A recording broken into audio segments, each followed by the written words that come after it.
Hello and welcome back here to coverage of the 10th in LPL Summer. It is Week 5, Day 1 action, and our final game of what has been an absolutely amazing day of League of Legends here from China. LMQ versus World Elite is our last game. My name is Pastry Chum. I'm going to be joined by Papa Smithy. Papa, I don't know what word to use to describe the day we've had, but it's been incredible games of League of Legends back and forth.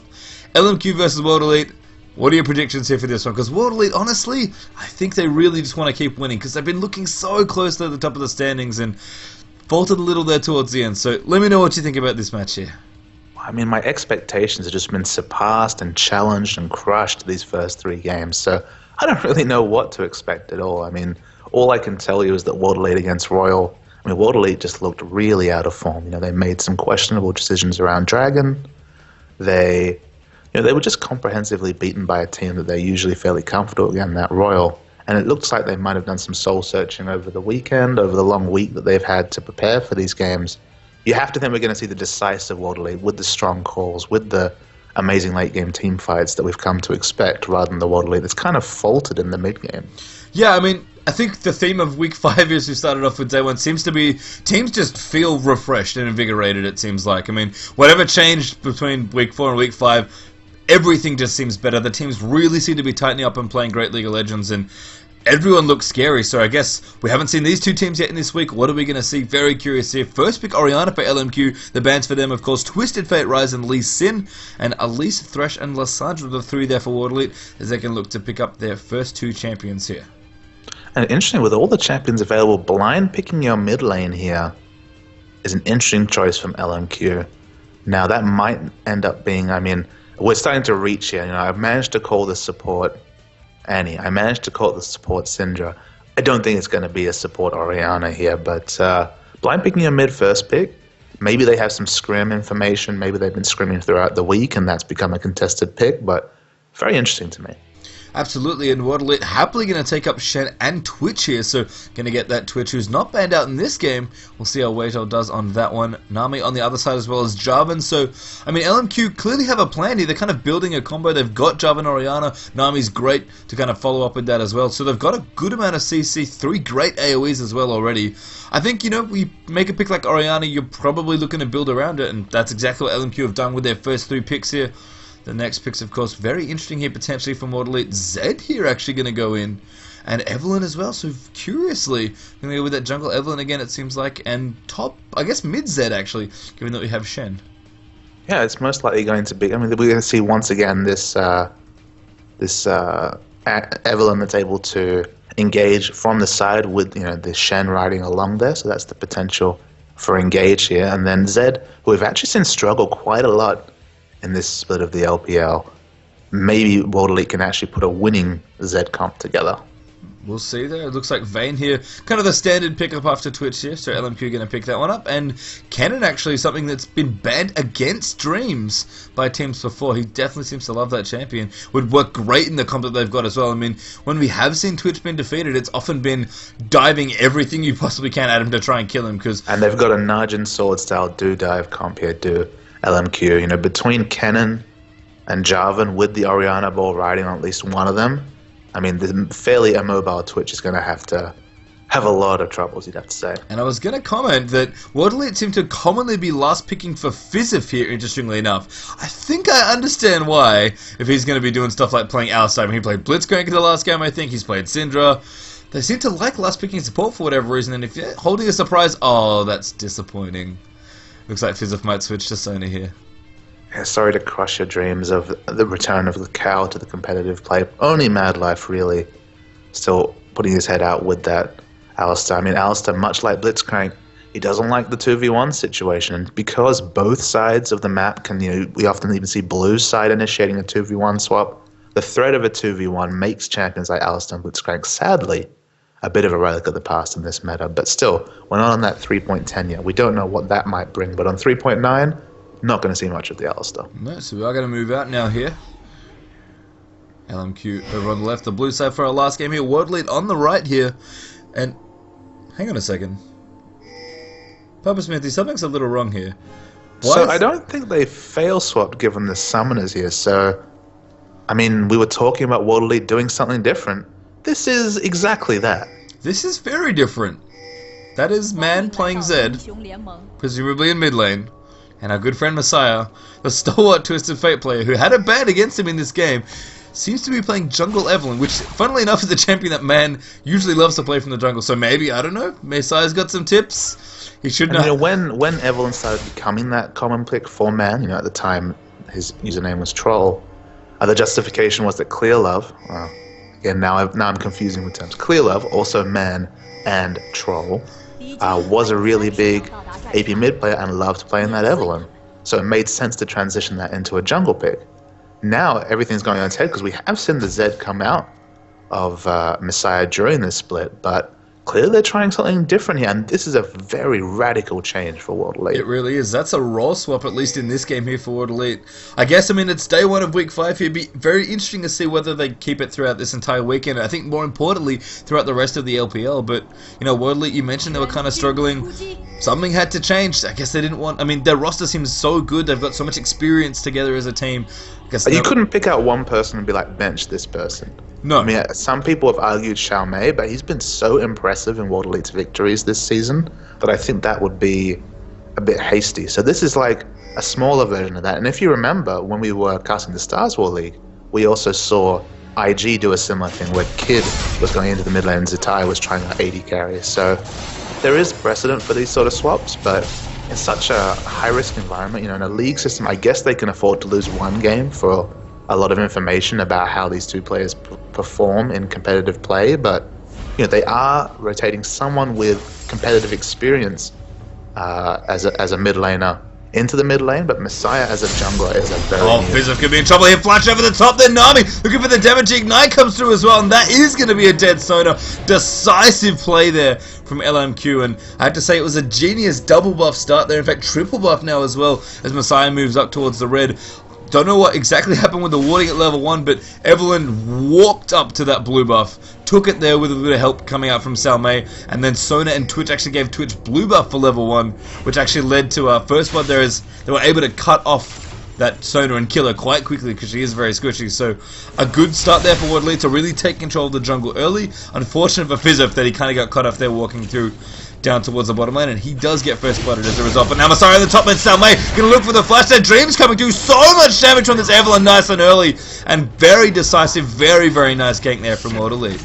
You only really expect that taunt flash to be used in the late game to close distance, but in the very early laning, it gets them the kill. So very, very nice play from World Elite. Absolutely. And good understanding between the formerly mid laner, now the jungler, and the top laner. Yeah, Man going aggressive here as well into Xiaolei Zhao. Again, we kind of noted that no one's moved out of the team, they've just swapped roles on the team. And the one thing that's always been the case from World Elite is their incredible team fight synergy. They've got such great chemistry as a team, so Salmei and Messiah absolutely would understand each other, even if the role swaps change. So maybe that's what happened in now. Xiaolei Zhao under pressure in the mid here as well. Damage coming out there, lots and lots of damage after that Orianna. Double what Evelyn just does silly, silly amounts of damage if she sticks on you. And, Messiah's looking aggressive here. Again, has one of the best known jungle Evelyn players from China in Man on his team. So I'm sure they've both been helping each other with the swap. Much the same as with Najin Black Sword, and of course their combination. Sorry, it's not Najin, but it's Katie Bullets and their combination of Cacao and Insect being the Lee Sin masters. Yep. Absolutely here. And Wei Zhao, Avenge is having the worst day of his life because everyone hates the early trading you can do with Venom Cask and Expunge, and Wei Zhao can just do it for no mana cost whatsoever with this blue buff. Yeah, that blue buff was a nice little stroke of genius there from World Elite, which has been very, very irritating, even more so than usual, as you noted here. And Avenger, to his credit, CSing nicely here against Wei Zhao. He's a couple ahead, but this is a very difficult lane for Nami and Vayne to navigate early on. And we saw it once already today, actually, I believe, in our opening match. We had Nami Vayne do very, very well. There was some nice jungle pressure. A lot of the pressure here on Messiah here, the early levels. He's back up towards the top lane. Kennen can't be thinking is that happening again, but he does back out of that one as Messiah can't quite get the damage out. Lightning rush out for Kennen this time. No flash torn up for Salmei. I'm impressed to see the CS advantage coming out of Man in the mid lane, just because we saw this matchup in the OGN just a couple of days ago when you were able to see SKTT1's Faker just really dominate as Orianna in this Zed matchup. Starting with that E ability, Faker a fantastic mid lane player, was even able to build the magic resist against Zed, really dominated in terms of CS. But early here, we do see that maybe because of the jungle pressure from Evelyn, a nice little CS advantage coming out for Zed in this matchup. Yeah, I mean, Man, despite his long-time player as jungle, you said was a mid player before, no slouch in terms of solo landing here. And Jarvan now for LMQ is known him, looking to maybe camp down the bottom lane. They'd love to kill that Sonar again. In fact, there they go in the Aqua Wizard. Hits on there as well. Avenger lines up the Condemn. Beautiful gank there. All the CCUs absolutely perfectly in time. And all Weijia can do is just do a little bit of damage back to Van and keep CSing all on his lonesome down the bottom. Fizif, you know, he really struggled on the Blitzcrank last game, not having much more fun on the solo here in early laning, but at least Weijia's not really paying for it. He's not getting disowned or anything at this point. No, but as we mentioned, the biggest difference for Nami Vayne is, you know, they may not be a strong lane in terms of 2v2 presence, but they absolutely, if they catch you out of position, they've got a massive amount of CC and a lot of ability to outplay you as well. And with Jarvan down there for a bit of pressure, there was just nothing that World League could do to get away, although Zed's actually rotating towards the bottom now. Man, level 6 now on Zed. If I get a ride in as well, there's the Deathmark coming through. Stand United rides in there. Salmei going to come in there to look for the damage. The Deathmark pops in there. Wei Zhao aggressively flashing forward to pick up that kill, but takes a few too many. Tower hits the barrier as Nami picks up the last auto attack to pick up the kill. Wei Zhao there thought he had everything calculated, but did not count on a bit of splash there from Nami. Yeah, and all those resources used just for a trade kill on 80 carries. Definitely the advantage to LMQ. I have to say though, the question I asked a couple of days ago finally been answered. Oh, sorry, last week finally been answered. It does work. You can stand. I guess you have to stand United first, but you can Deathmark with Shen still riding you in. That is awesome to see, by the way. That was a really cute combo. Yeah, I believe once it's been cast, there's no way to cancel that cast of the Deathmark, and it won't fizzle or anything, as we see Messiah. Very nice stealing on the blue buff here, but is he dead? No, he has flash. He's got flash. He's forced to use it, unfortunately. Kind of thinks about it for a second. He's like, can I maybe? No, I cannot outplay him from this point. So forced to use that summon a spell, but a nice blue steal there. Times that very, very nicely. Able to pick that one up there and deny blue once more from Orianna, which possibly could be contributing to why Orianna's having a fun time. Although I guess Xiao Wei wasn't going to have it at level 1 anyway, but now is probably going to have not much fun at all as Zed's picking up his blue belt now. Yeah, but there might be a red steal here just because No Name's been waiting in position very patiently with this red buff, so finally going to claim a buff back. But you have to think that all the scouting that's no doubt been done by LMQ kind of has to be thrown out the window when you've got this role swap. Yeah, I mean, they even loaded into the game, you know, kind of in their intended order there with Man in the jungle position. It's kind of funny actually to see, like, looking down to try and find ZCS and be like, oh, he's up there instead of next to Orianna, because of course, normally Man and Messiah not playing these roles. They seem to have swapped at least for this game, so very curious, definitely curious to see how long it lasts here, but looking good so far for World Elite. They're actually behind a kill and a few hundred gold as well, but the synergy certainly seems to be there. Unfortunate that their last gank down the bottom lane with all those resources expended didn't quite go their way they wanted it to. But I mean, World Elite, they're still World Elite. If they can keep playing consistent, methodical League of Legends like they're known for, then I think they're going to be fine. And what I don't think we're going to see is any overly risky play here for World Elite. They're probably still feeling out the new lineup with Messiah. You know, they're doing some cute stuff, trying to get the synergy going, keep that up, but for the most part, I think all they really want to do is just get back into form and just keep playing as consistently as they're known for. And they haven't rocked the boat with this change. You know, they haven't gone for the roster swap, but it still remains to be seen whether this is the best move moving forward. I mean, pretty exciting here to have it on day 1 of week 5. I mean, we've got 2 more days of play after this. Be curious to see if World Elite stick with it for the next 2 games. I mean, it could be champion specific, it could be comp specific. We don't know any information apart from, hey, on this week 5 day 1 match, they're going for this crazy role swap. As if they're going to clean that out there. Throws a pink ward down at Dragon and collects a word for himself. Just quick looking down the CS here as Salmei gets in onto Dreams. Good amount of damage there for Kennen. Kind of one of the things about Kennen versus X is that Kennen generally has a lot of good lane advantages, especially in the early game when those auto attacks are just so irritating, especially for Shen, who's a melee champion. But if you can ever stop Kennen at one point from lightning rushing out, you can usually do a lot of damage if you can get on top of him. And you know, Shen's not having too hard of a time here. 10 CS down right now in the top lane here. Looks like mid lane still an advantage there for Zed, although Xiao Weijia, to his credit, CSing quite nicely, and Weijia has reclaimed the CS lead there down the bottom by about 5 or so. So really still very, very close between these two teams. 300 gold now between them. And it remains to be seen how they're going to use this Zed, just because we're always talking about this Zed split pushing, you know, 4v4 team comp strategy when it comes to having Zed. But they've got a Shen already, and you have to think Shen's going to be on the split push, so I'm not sure if they have quite the comp to be able to fight 3v3 and force a double split push situation, but we'll see as the game develops. I mean, if your 3 champions are going to be any 3, the core they've got's actually not too bad. They ult their Oriana and mid their deathmark, they dodge a bit of damage, Zhao. Could be in a bit of trouble, forces the flash actually out from Man. Unfortunately, couldn't dodge the ultimate there with that deathmark, but Man does a nice job kind of keeping out of harm's way there. Zhao holds on to his summoners, you have to say. Slight advantage to him there. Yep, still has his flash up, Man. Now forced back to base here. As Evelyn was actually down towards the bottom, and they're Jarvan in the tri-bush looking to make things happen there. Summer again, a great taunt there on the cannon, and Dreams really gets another bad end of that trade here as Ambush now going to get used. I think they're actually setting up for something. They've got 2 invisible champions, but they don't know Jarvan's kind of creeping around here. This could get really interesting down the bottom end, and here comes Jarvan in, but they don't know Messiah's here. A flash out there as well. They're going to stand United in the tidal wave. They're going to knock them up, but Avenger's getting dropped there as Spray and Praise get activated. Now Fizz trying to get away there. No wants to pick up the kill. Flashes for the last auto attack to pick it up, but he will die there as well. And can never forget about the globals. Papa Smith, he dreams up the top lane, trying to push down as hard as he can. But another nice little bit of pressure there. The Evelyn Shen combo continues here in the landing phase, and all the efforts forward leader focused down the bottom. You have to think they're going to get this tower now as well. And Oriana's just gone for shopping, so Zed's there to pick off here, and potentially they might pick up the dragon as well, which would be a big win in terms of objectives here for Waterley. Man already walked towards that one. Looks like Weizhou just going to stand for the last little turret hit. I mean, kind of telegraphing the dragon here by walking in that direction, but really, World Elite, they'd love to pick it up here again. Turn a couple of kills there and the tower into this dragon as well. Pick up a nice big bundle of global gold. They do get it there as Weizhou going to be the one to last hit there. He's like, yeah, I'll take the extra CS, thanks guys. And now people are going to go shop. Twitch may have his Blade of the Ruin King here. I mean, Vayne couldn't quite finish her, so if Twitch can do so here, and he can, that's a very big spike in power. He doesn't have the Boots 2 though, and Boots 2 could be the difference in terms of maneuverability here, but you're right. That combine, you know, that 1,000 gold you spend on finish that item gives you so much more power. You know, it's a big power jump for Weizhou, but I think despite that item disadvantage, it'll be a very equal skirmish between Weizhou and Avenger. I mean, when it's Twitch versus Vayne 1v1, and they both have Blade of the Ruin Kings, usually Vayne comes out on top here, so Avenger not too far behind as a result with the daggers and the Berserker Greaves. It's just kind of funny though, Bilgewater Cutlass is such a great item, and it builds, you know, from a Vamp Scepter, which you kind of already want anyway. It's kind of cheap from that point, only 400 gold.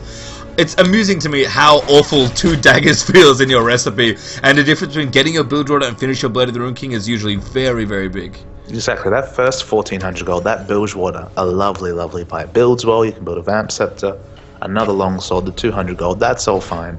But the only champion who can really tolerate those double daggers is Vayne. You know, if Vayne, you do start putting those early points into W, raw attack speed is a fairly decent stat for you in lane. And so, it's okay, but you're right, it's that 1,000 gold. Oh, no name in the top now as well, looking to gank up Salme. The slashing Maelstrom coming through, Shen's gonna get stunned up now, so I think that's a dead ninja. Looks like it is their Cataclysm, just to make sure.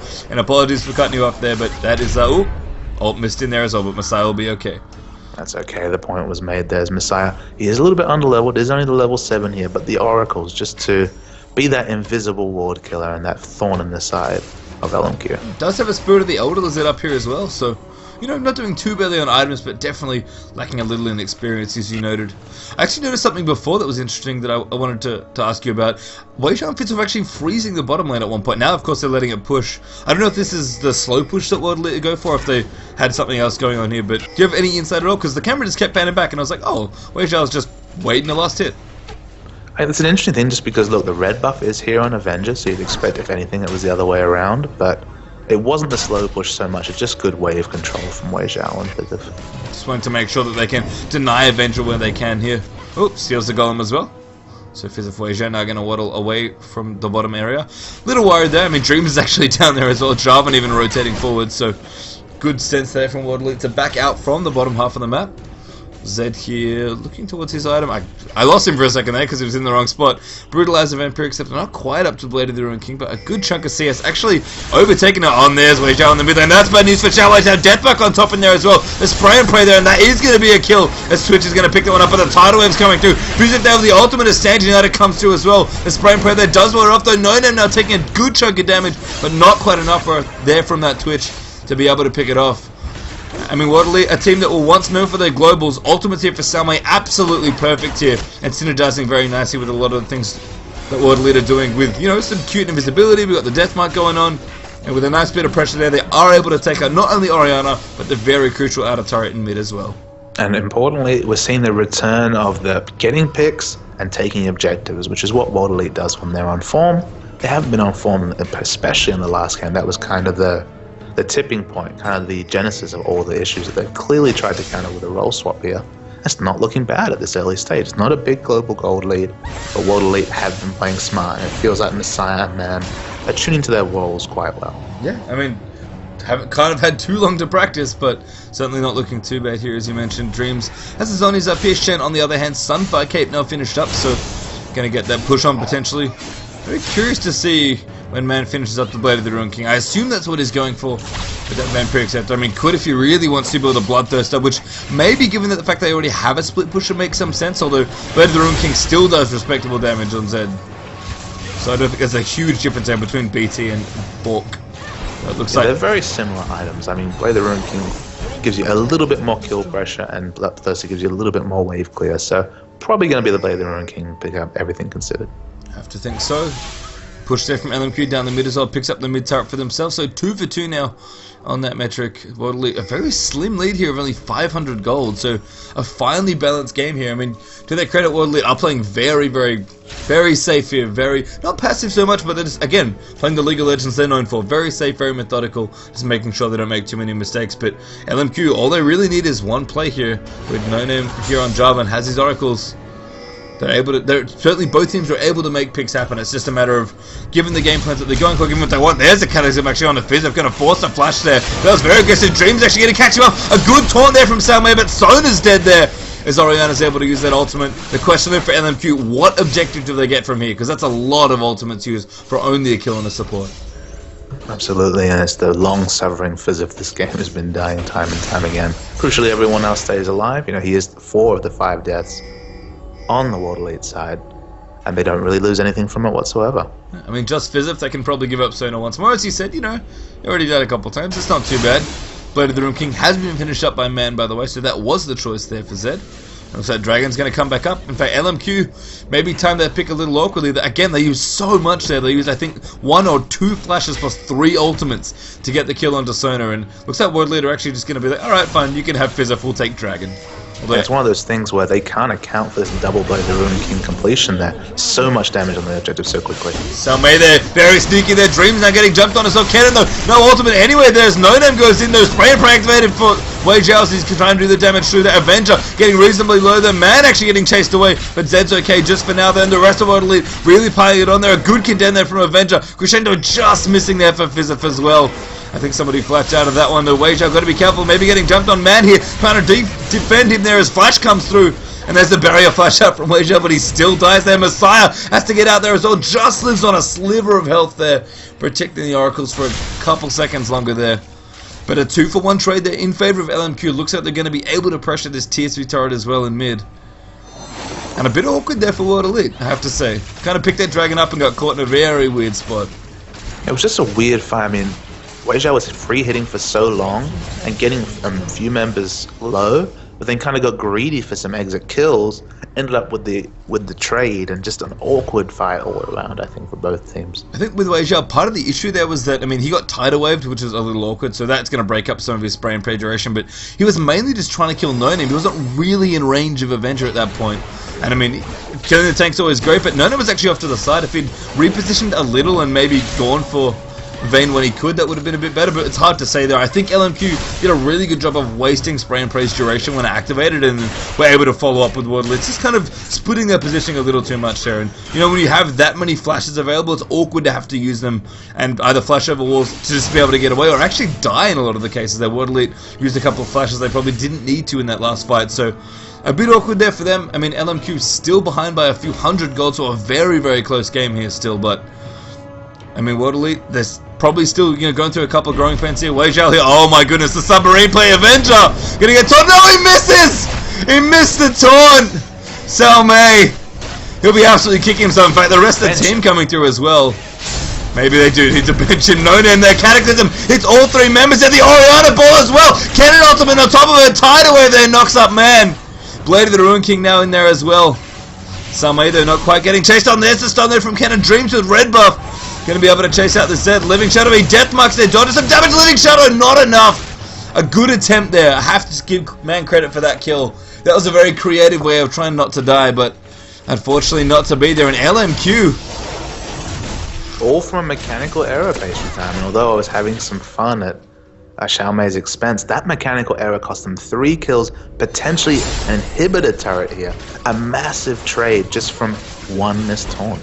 And it's one of those things, all the safety that World Elite have been playing with, all the precision. I mean, they make stuff like globals look good because they just play so well as a team, and that play is not something you ever expect World Elite to miss. That should be routine for them.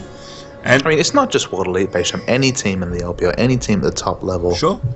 Going that poorly, like losing 3 on having the advantage and having the submarine advantage and having 2 people showing up out of stealth, just a massive, massive misplay. Yeah, man, and World Elite, they've done plenty of cute things all game long with Zed Deathmark, I mean, just with Shen Ultimate in general, with Evelyn as well, with Twitch Ambush. They've had so many sweet options in terms of initiation, and for the most part, they've gone right. That was one they really didn't want to have go wrong, and unfortunately for them, I mean, they're not out of it, thankfully. Here's Man going to get chased down. Avenger really nowhere to run for the Zed. The damage coming to the Oriana on just at the end. They clipped it. Great Deathmark there for Vayne.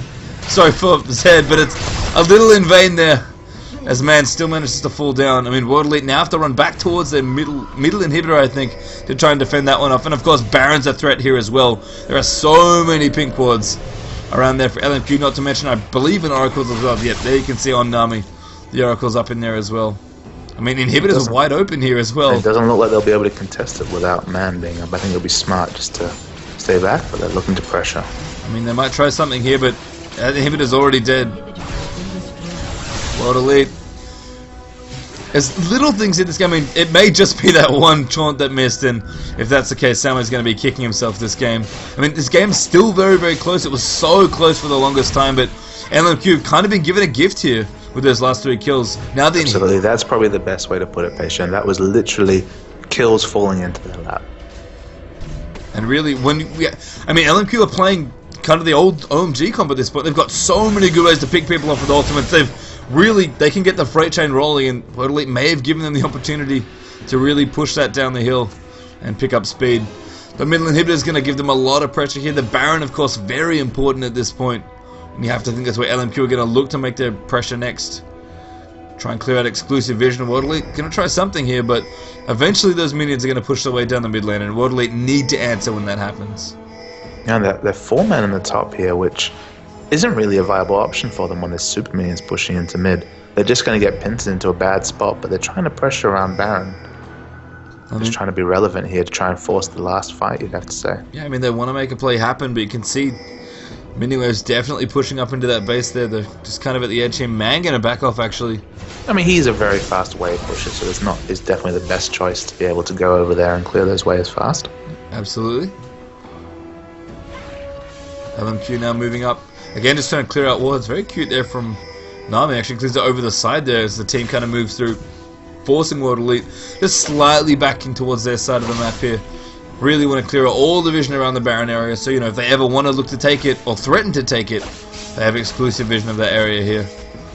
I mean, Zed did a little bit of pushing. The waves definitely still pushing quite aggressively. Super minions are super minions, Papa Smithy. It can be quite hard to deal with here. I mean, the wave clear here for World Elite, not too bad, but it kind of relies on Zed using his gap closer. Static Shiv is the pickup on Twitch, though, which does open up some very fast wave clear with a Venom cast, Expunge, and the Static Shiv prop. That's true. So, Twitch able to clear waves out nice and quickly here as well. I mean, World Elite, they'll try to defend this tier 2 as long as they can, but the problem is there's just massive amounts of super minions moving towards the Nexus turrets now. And LMQ, all they have to do is be patient. Someone from World Elite needs to leave. I mean, Xiaomei is here. He is on Shen. He does have that ultimate available. He seems like the likely choice, but they seem caught between going for an engage to try and wrest the momentum back here and clearing their waves.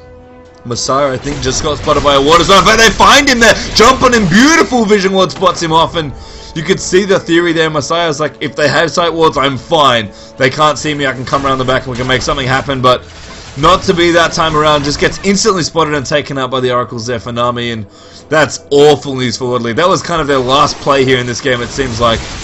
They're still worrying about their mid pushing in. They've kind of gone back and cleared out the way, but now their top inhibitor turret's getting pressured. I don't know what they can do at this point. I mean, the gold lead is... This lead is already slipped away from Mortal Elite. It is really, really catching up with them now. The gap is getting larger and larger here as LMQ take over more and more of the map. In terms of sheer gold, though, Pastry Time, it's very manageable. But in terms of objectives, you know, now just the top inhibitor turret to defend in that lane, that's where World Elite's really smarting here. I mean, could they win a straight-up 5v5 fight? I think it'd be difficult, but it's in the realm of possibility. It might not even matter in this game just because of all the global objectives and the global pressure that's being put down by LMQ. I mean, at this point, World Elite is going to be forced into bad choices. There's pressure at the top that can potentially be problems for them by taking out their quick inhibitor turret into inhibitor. The mid inhibitor still pushing with the super mid interior, and of course, Baron is so important at this stage in the game. And LMQ, all they really have to do is be patient here.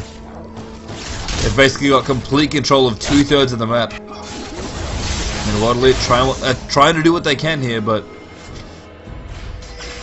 I'm just kind of looking back. I mean, Messiah, everyone's kind of got a reasonable amount of gold, but Evelyn is really struggling in this game. Spirit of the Outer Lizard was finished up at a reasonable time, but not even close to just Aegis at this point around. And there's Dragon going down there as well. The bottom outer turret falls as well. LMQ just kind of picking up objectives where they can. Getting slightly more ahead in terms of gold. Maybe helping the bottom wave push down there as well. Try and get some push going there.